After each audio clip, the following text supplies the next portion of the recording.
Magandang araw po sa inyo. Ako po si Philip Jerel de la Cruz o Jerel de la Cruz, Pigeon Fancier ng Mayapa, Calamba, Laguna. Bale, Idol, kailan po kayo nag-start magkalapate? Nung bata pa ako, may alaga na kami, siguro mga 5 years old. Kaya lang, more on fancy pigeon ang mga alaga namin. Tapos, siguro sa pigeon racing, year 2000 kami nag-start mag-acquire ng ibon. Yung isang nakuha na namin, si Pudjoka, yung mga Emil Dewert niya, nakakuha kami. Then, the rest ng nakuha naming ibon ay unknown line. Tapos, through the years, yung Emil, yung unknown line, pinagparis-paris namin. Kaya anong nangyari, combination ng Emil tsaka ng mga unknown line, yung mga nag-produce namin, naging winner, naging finisher. Tapos, yun na yung ginagawa naming foundation hanggang ngayong 2025. So, yung napauwi namin na MacArthur, ang traceable na bloodline niya lang is yung Emil. The rest unknown line na, combination na. Siguro, kung sa percentage ng dugo, ang masasabi ko na percentage ng Emil is 25%, the rest 75% unknown line na. Okay, so bali, yun nga pala yung blended nyo na unknown line, Idol? Oo. Na nag-finisher at winner talaga. Oo. Since 2000 to 2002, 2003, may mga overall winners kami na na-produce galing sa Emil tsaka sa unknown line. Tapos sila na yung naging namin, foundation birds namin. So sa hanggang ngayon, so halos 25 years, Idol? Halos 25 years. Tsaka kung mapapansin nyo, kung makakaikot kayo sa loop namin, meron kami mga ibon na almost 15 years na age, 14 years old. Ganun, so, kumbaga ilang taon na rin talaga namin ginagamit yung mga linyada nila. So, proven and tested na po talaga, yes, Idol? Opo, para sa amin, kumbaga yung linyada na is proven na para sa amin. Ayun, grabe ang husay. So, bali, Idol, ano po yung pinagkaiba ng pangangarera nung 2000s hanggang ngayon 2025? Dati kasi, siguro nung panahon ng year 2000, ang pigeon racing hindi pa gaanong kakilala. So, ang clacking pa nun, yung rubber pa, yung goma. Bandy clock, Idol? Bandy clock, tawag sa cellphone, ganun pa lang ang ang karera. Tapos sa Laguna naman, on and off ang club ng pigeon racing. So, kumbaga kung talagang wala kang hilig sa pag-iibon, titigil ka. Kaya lang nagkataon kami, may karera o wala, nandyan yung kalapate, nandyan yung ibon. So alaga lang. Talagang habit talaga namin, talagang parte ng buhay. Kumbaga, yung libangan namin na pagkakalapate is hindi nawawala.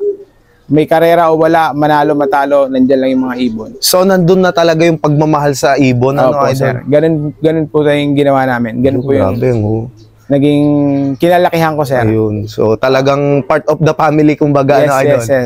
Ayun. So, bali, Idol, pwede nyo po ba kaming ilibot sa inyong loft? Oo, sir. Ito yung natin, sir. Ito, nakadesign tong aviary na to. Kaya ganito kalaki o ganito yung space niya. Kasi nagtatrabaho ako. Pag may pasok ako at hindi ko maasikaso, hinahayaan ko lang sila dito sa aviary. Lumilipad-lipad sila. At least, kahit pa paano, nakukondisyon sila. Kahit ganitong aviary lang. Then, during off-season, pahingahan naman siya ng mga breeder. Pag binibreak ko yung breeder, pahinga ng at least 1 month, 2 months. Ayun. So talagang multi-purpose pala po ito, Idol? Tapos itong loft na to, nahahati sa sa tatlong area. Ito dito yung pinakapanlaban. Ayun. Kung makikita niyo yung sir, yan ang DIY na widowhood box, yung mga bird cages. Tapos dun sa kabila, pwede kang mag-celibacy dito, yung hen and cock. Pwedeng pag-breeder naman, pahingahan ng breeder, dito yung aviary nila. Ayun. Sa aviary. Yan. So, pinasimpleng sistema, Idol? Simple lang, sir. Kasi kumbaga pag may trabaho, no choice ka, nakakulong lang talaga sila. Kaya dapat kahit pa paano, may ganito tayong Sa akin sa sistema ko, ganyan ang ginawa ko. At least nakakapagpaaraw, nakakalipad-lipad kahit maliit na na-exercise pa rin sila. So kaya pala napapatanda nyo ng gusto yung mga ibon, Idol? Sir. Talagang Ayun. ano sila, meron akong ibon na inabot ng 19 years bago mamatay. Tagal na. Winner siya nung mga year 2000, Oo. 2002, gano'n, mga winner siya. Tapos yung mga apo niya, yun yung mga naging foundation. Hanggang ngayon, yung bloodline pa rin Ang na galing, gamit ano? nila. Opo. Grabe ang husay. So, bale, Idol, maikwento lang din natin, ano po yung naging latest achievement nyo ngayong taon? Ngayong taon, sir,